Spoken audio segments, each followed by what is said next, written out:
All right. Good afternoon, everyone. I guess good morning for many of you. Actually, on this call, we're spread across three time zones. So, wherever you are, good morning or good afternoon. We are so excited today to have you join us for the Wellness Workshop and for a fantastic panel discussion with these three folks you see on your screen. Today with us, we have Eugenia Aguirre, Mike Krukar, and Fraya Krukar. Today, I'll be asking them some questions, how they deal and cope with the disease on a daily basis and overall, and some reflections on caregiving and care partnering. Then I'll open the floor to your questions, which you can enter via the chat. If you have any questions during the panel, please put them in the chat and we'll try to address as many relevant questions as we can at the end. So let's just jump right in, guys, right? First, I want to have you three introduce yourselves to the crowd out here. So Eugenia, I'd love you to go first and go ahead and introduce yourself. Okay. Hi, good morning. Like Courtney said, my name is Eugenia Aguirre, and I lived in Milwaukee, in the Milwaukee area in Wisconsin. Corporate relocated to Wisconsin in the fall of 2020. I have been single since 2014 after a divorce, and no children. No, when I moved here to Wisconsin, I did not have any support network. So I have been diagnosed with CVD, corticobasal degeneration, in October 2021. I had symptoms noticeable since 2000, at the end of 2018, starting with my handwriting looked a little bit jerky, and it had progressed to affect the left side of my upper extremity. At this point, I have what they call alien limb. So my arm holds on to things without me noticing, or things like that. Um, and I have been diagnosed by now for 5 years. In terms of my personal life, of course, it has changed a lot. Um, I am a very adventurous person, and moving to Wisconsin was perfect because there's so much to see and enjoy nature walks and being in the lakes and so on. So I like hiking. I like to travel a lot around in short trips and longer trips to other continents to learn about cultures and costumes. I really like to experience different foods, meeting people, connecting with people, love arts. I would say I'm always on the go. That's a little bit about me and why I'm here today. Great. Thanks, Eugenia. Let's go over to Mike next. First, I'd like to thank the PSP organization and facilitator, Courtney, for inviting us to participate. My name is Mike Krukar. My wife, Fraya, and I live in Sedona, Arizona with our two cats, Tom and Jerry. Get it? Tom and Jerry. I was diagnosed with Parkinson's disease in 2020. The diagnosis was updated to PSP, progressive supranuclear palsy, in December of 2023. And that's a mouthful, that diagnosis. I have a master's degree in community mental health and a bachelor's in economics. My career was working in human services for the state of Alaska. I also had my own business and contracted with the Alaska court system as a group counselor for repeat drug and alcohol offenders. I was a soccer referee for 18 years in Spokane, Washington, and then in Anchorage, Alaska. In Sedona, I volunteered for the high school for soccer as a timekeeper, which I discontinued when I could no longer climb the stairs to the score box. I was a scorekeeper for basketball, a recorder for track and field, and ran chains for football. I had to quit those activities once I could no longer move quickly, think or write clearly. I enjoyed gardening and actually won grand champion at the Alaska State Fair for my strawberries. I continued gardening in Sedona until my movement and balance issues made it unsafe. My wife and I enjoyed hiking a lot, but after falls and balance problems, we now go for shorter jaunts. And we've been here in Sedona for 12 years. It's gorgeous, very nice. So that's my story, and I'm sticking to it. Stick to it, exactly. All right, thanks, Mike. Fraya, would you like to talk about yourself a little bit? Sure. Hi, I'm Fraya. I'm Mike's wife of 32 years, a little plus probably, and I'm his PSP care partner. I was raised in Alaska from the age of 5 and lived there until 12 years ago when Mike and I moved to Sedona. My job was working for the Alaska court system in the state of Alaska, and that was my career. But my favorite job was after I quit working, I worked in a floral shop, which I really, really enjoyed. I enjoy reading and movies, crocheting, sewing. I used to do craft fairs with my daughter. We traveled around. It was a lot of fun. Much to Mike's misgivings, I also like do-it-yourself projects, and they have dubious outcomes.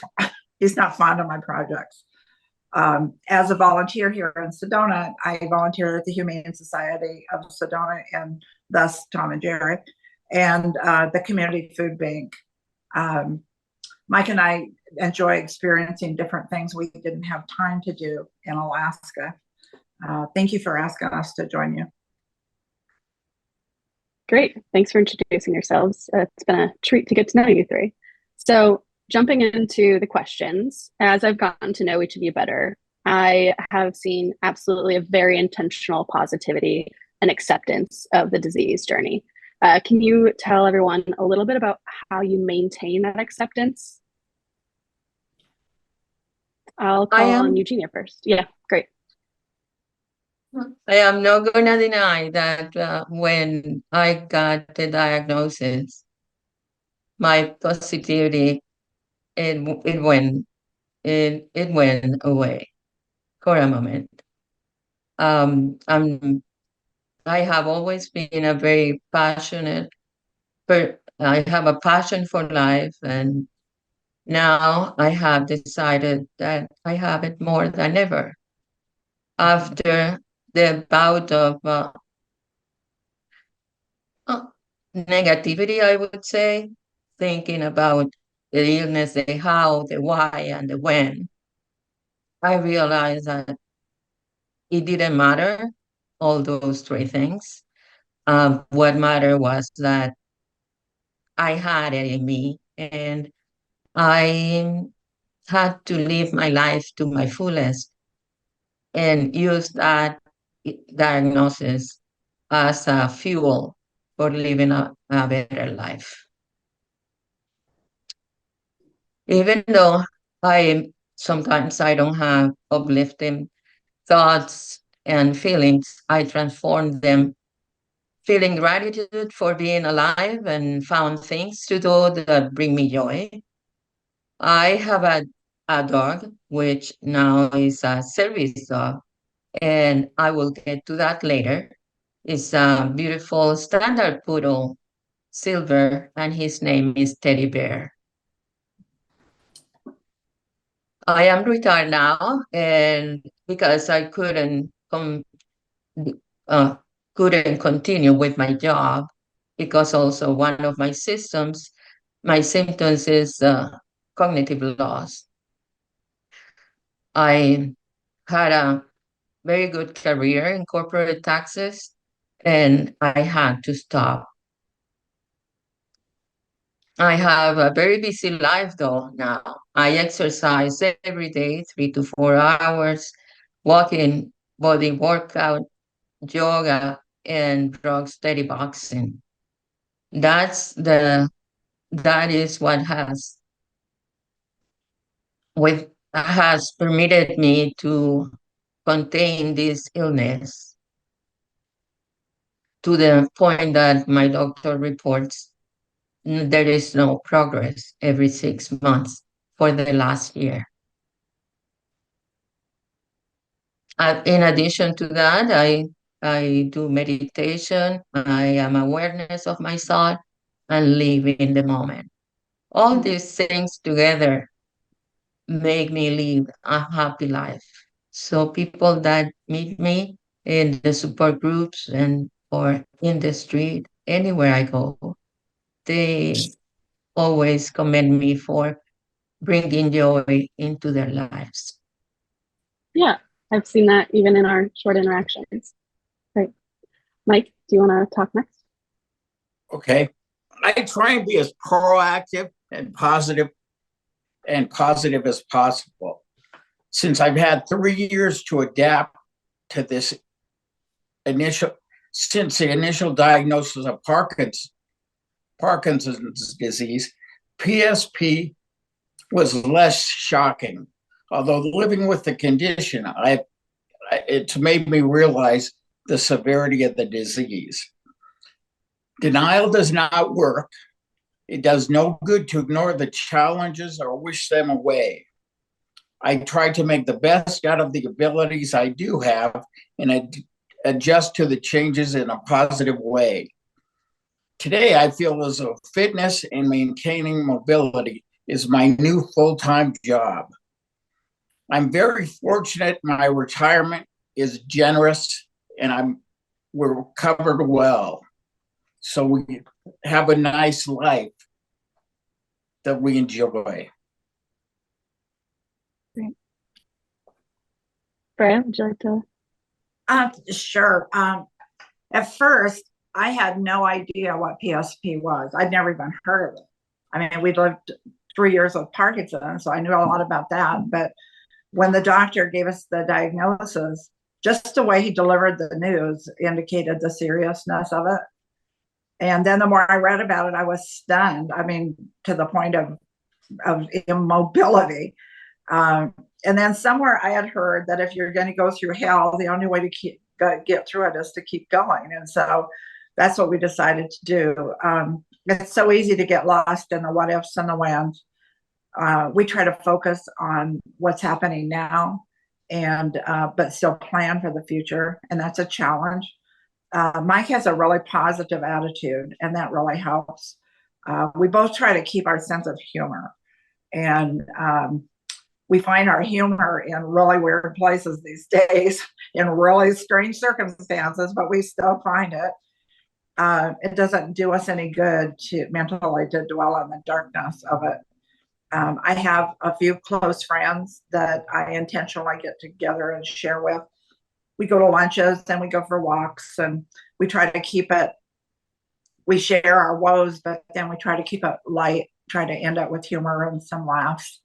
And that really helps. I've also found that there are certain acquaintances and situations that are better left away from you, that you need to not embrace some situations because they're not good for you.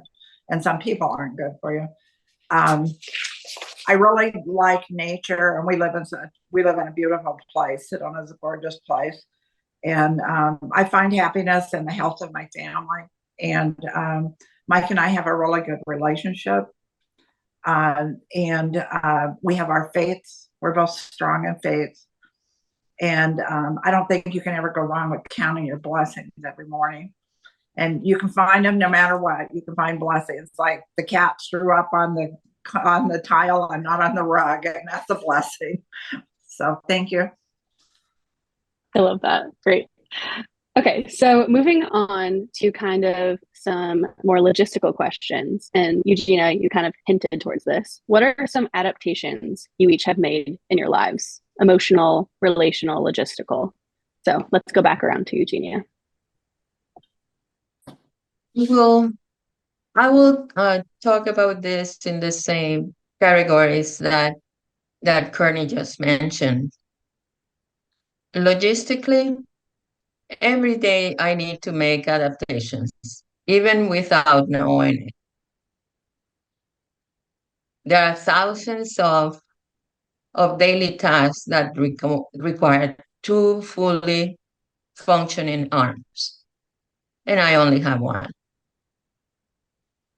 I had to figure out how to do it in a different way and with the same result, such as how to break eggs and not crushing them just with one hand. A very small example is getting the mail what became so difficult. I was going to the mailbox, getting all my mail, come back, and I had to pick it up from the floor at least 10 or 20 times before getting to the door until I realized that I needed to bring a bag with me. So that's those little things we never think about. And it's every day is different. And the most important adjustment in terms of logistics was when I started reading about service animals. And there's a mobility assistant service animal that helps with those particular tasks. So I got my dog Teddy, which his full name is Teddy Bear, and I just realized that for a reason that's a name because teddy bears bring you uh, solace and you feel safe and you feel being taken care of. I have been living alone for a very long time, and Teddy is a very important part of my life. Then on the emotional part, it took a while for me to talk to my family. My closest family lives in St. Louis, Missouri. I had to deal with the diagnostic and accepted it at the point that I said out to the world that I became Supergirl. And since Supergirl could stop trains, I could stop this disease. Then I talked to my family and I told them not to worry, that if I needed something, I would reach out. I have developed a much closer family relationship with my family since then. In terms of relationality, the f- the biggest adaptation has been accepting that I have a disability, and a noticeable one because I lost my handwriting and I have to ask for help to anybody at any time. It was a long process, but nowadays I don't feel uh, ashamed, or I don't feel different for saying it. I think that people that have a disability, they become heroes in the eyes of other people. I also realize that I'm still myself and the illness does not define me. I have developed an internal strength to deal with physical and mental challenges, and I'm more forgiving with myself. Great. Thanks for sharing. We have some really good pet names in this group. So props. Mike, would you like to talk about some adaptations? We've made many adjustments, both inside and outside, for me and for my wife. I now use a mobility chair for walks and outings, which my wife has encouraged me to do, even though sometimes she has to ask me to wait for her, slow down, because I get going 4 miles an hour and it's too fast. I use an upright walker and walk frequently with my walking buddy Gil, who he also uses a walker. I take walks with my wife and others using my trekking poles. We've installed handrails throughout the inside and out of our home, an assist bar at the head of the bed, and assist devices in the bathroom. This allows me to move about the house safely as possible. After falls, I've begun using a protective headgear, such as a padded baseball cap and a headband like they use playing soccer. The proper shoes are important for me, and after trying many brands, I now wear Hokas. No matter what the footwear, walking and balance continue to be a challenge. To deal with my condition, I get a massage every 2 weeks, physical therapy, and acupuncture weekly. My wife and I also get pedicures and leg massages monthly, which is fun. We like that. It's a treat and an activity we can share. Great. Fraya, do you have things you want to add to that? Did you write? Are you done? No, I have a little more. Oh, I'm sorry. I'm sorry, Mike. Go ahead. That's all right. It's all right. I try to do Norton Health on Norton Neuroscience Health. They have online exercise groups that I join and participate in weekly. And CurePSP, like the yoga class, they're great. I participate in those too, and they're fun. I also use Parkinson's Foundation offers several exercise groups that I participate in. I take prescribed medications in a timely manner. I find timeliness is important. I also take supplements, and we try to eat a Mediterranean diet, sort of, but that can be a struggle. Of late, I've had edema in my legs, ankles, and feet. To battle this, I elevate my legs for 30 minutes a night, do ankle exercises, and use compression boots. Rather than changing the medication, I've changed my approach. In my head, it's a constant reframe. Attitude is everything, and a positive mindset is a must. I try to have the clearest communication possible with my wife and my medical team. Last but certainly not least, I pray a lot. I believe God will never put more in front of us than we can handle. Lately, I have been saying that I'm living my best life. Finally, I realize what that means. It may be a challenge, but when I stop moving, we really get stuck. Now he's done. All right, Fraya, would you like to speak? The only thing that I would like to add is on adaptations as far as physically within the house. We also just recently had our jacuzzi bath turned into an accessible shower. And before we did that, I went to the Facebook groups that are for PSP and asked what people would recommend. And so we incorporated those recommendations into what we did. And I am so glad, because some of it at the time didn't make any sense. But now that we've done it, it's working perfectly. So I was grateful to have that. Mike and I have always also started, we have a routine in the mornings where we do like a daily, like an uplifting reading of some sort.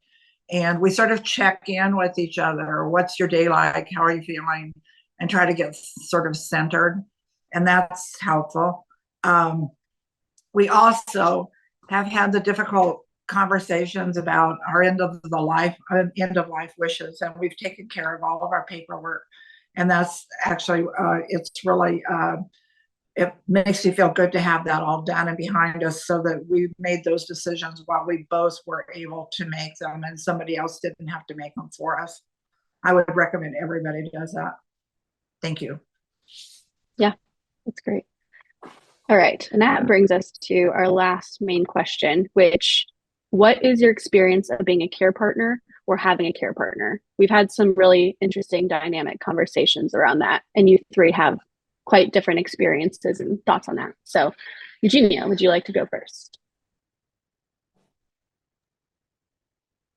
Absolutely. Well, as I said before, I have lived alone for a very long time, until recently that I got engaged to get married in July.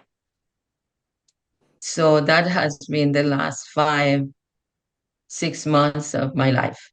But before that, um, as you get diagnosed with this illness, the message is basically, um, this is a very, very rare illness. Not too many people are diagnosed with it in the world. There is no cure, there is no treatment, and the span of life is between 2 to 7 years. Um, Immediately you feel lonely, very lonely, because as if the world just abandoned you. But CurePSP, I learned about CurePSP, and was the only organization that had information and support groups available for me in the US.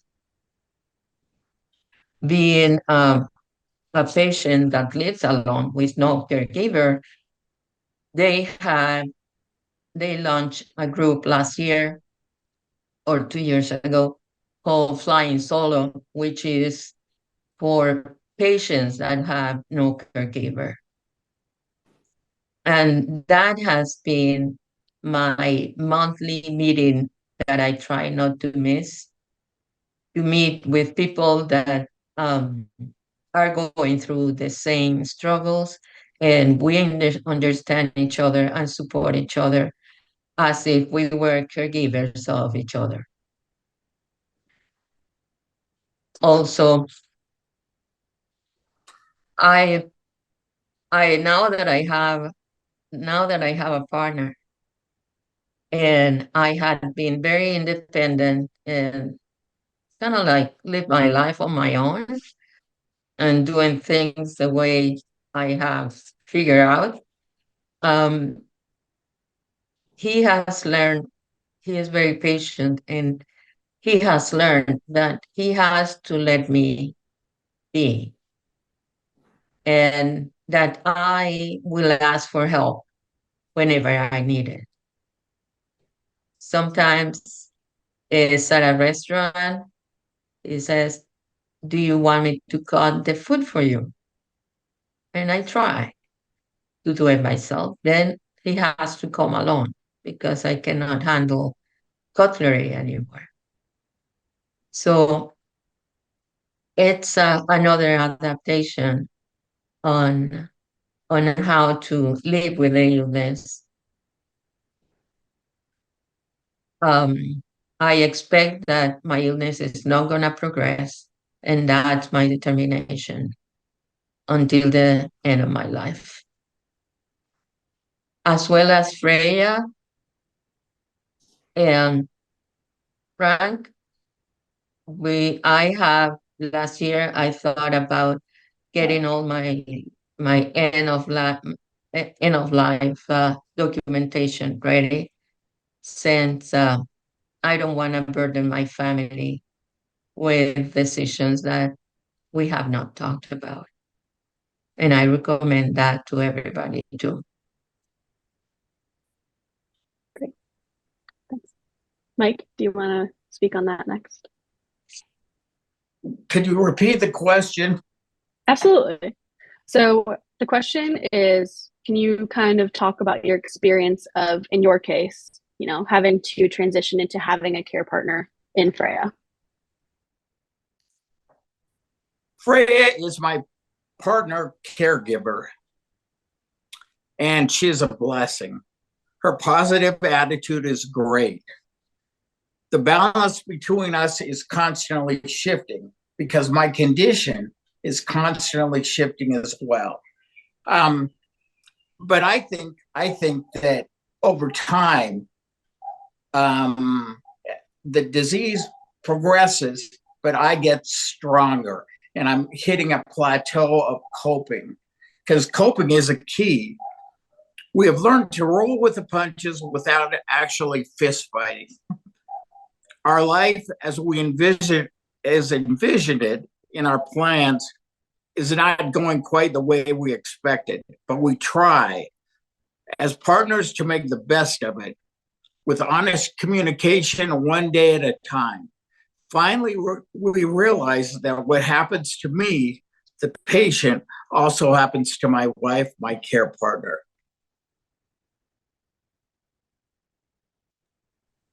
That's Anne. Thanks. Freya, would you like to?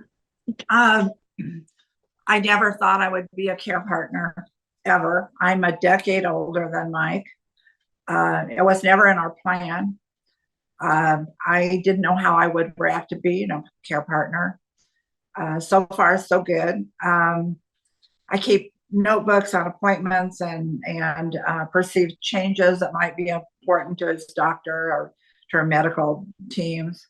I'm more on high alert for noises and crashes, and Mike is still very mobile. He does a lot of his self-care. He does a lot of his own self-care, so he's moving around quite a bit. And so it adds stress because I'm always aware of what's happening. I appreciate normal days when nothing happens. And I try my best not to do things for Mike that he can do for himself, just because it might make me nervous or I get impatient with him. And that's been a big, huge learning curve, because I was always quick to jump in.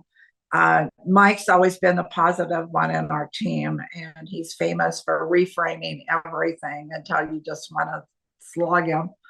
It was just nerve-wracking and irritating because he was always, oh, this is fine. And now it's really not.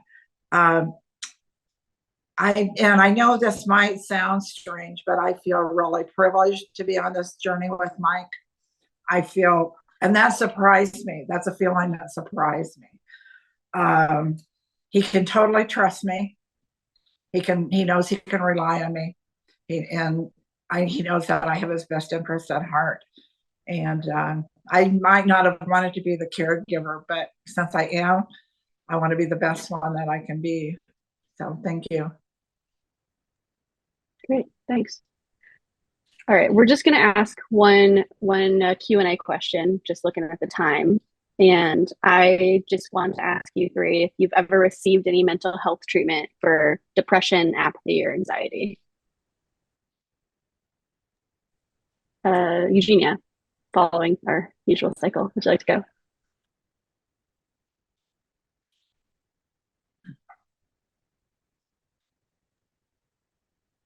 Okay, here I go.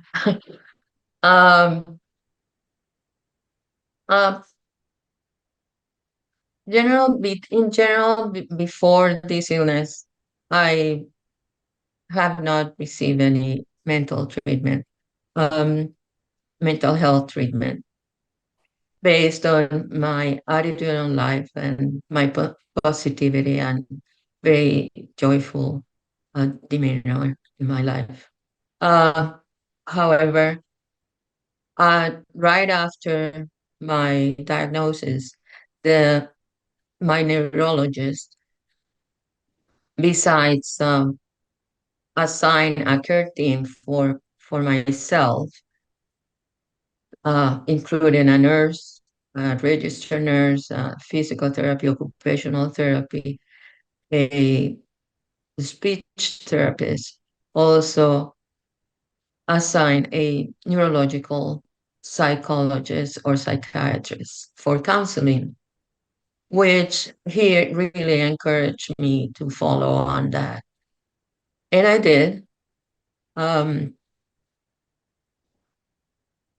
I was on counseling for over a year, and the objective was to learn to cope with the disease and the disease being considered as terminal. It was an excellent decision on my side to pursue that because um, the psychologist really helped me see that my life was not ending, that I was myself, not the illness. And I I would have to he helped me determine what were the values that define my life and what were important. And he asked me at the end, if you have only one wish, what would it be? It took me a while, like 3 weeks to respond. And I said, I want to feel real love. And I ended at that after we had finished my legacy project. 3 weeks later, I met this wonderful man that is going to be my husband. And is he never uh, complained or got sidetracked because of my illness. He said, "You are not the illness. You are a wonderful person, and I want you in my life." I love that. Thanks for sharing. And then, Mike, you have a unique experience with your master's in community mental health. Would you like to speak on your experience with mental health treatment? Like so many people, I'm plagued with some depression and anxiety. And so I go to see a counselor every 2 weeks. And it's important to me to have a person reflect back to me what's going on besides my wife. And it's better for me and for Fraya to have an outside person to talk to. And we go together. She drives me, and I go to this guy.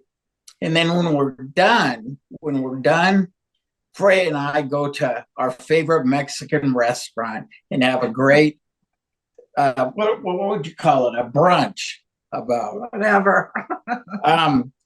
For me, it's beneficial. It's beneficial because it helps me to refuel. Loss of energy for me with this condition is a constant issue. And after my appointment, we love to go to that. It's called Juanita's in Cottonwood and have great Mexican food. Freya, do you have anything you'd like to add, or? Well, just briefly, I have not gone to counseling yet for this particular situation or PSP, but in the past, I have gone to counseling and therapy for various things. And I personally don't think there's anyone that can't benefit from therapy. And when the time comes in this situation, I will go. Thank you so much for having us. Yes, thank you. I appreciate your honesty and vulnerability, and I'm sure everyone watching does too. So everyone, we are gonna take a 5-minute stretch break, I believe, and then we'll jump into our next session. So thank you again, you three. I've so enjoyed getting to know you. Okay, thank you. Thank you. Bye.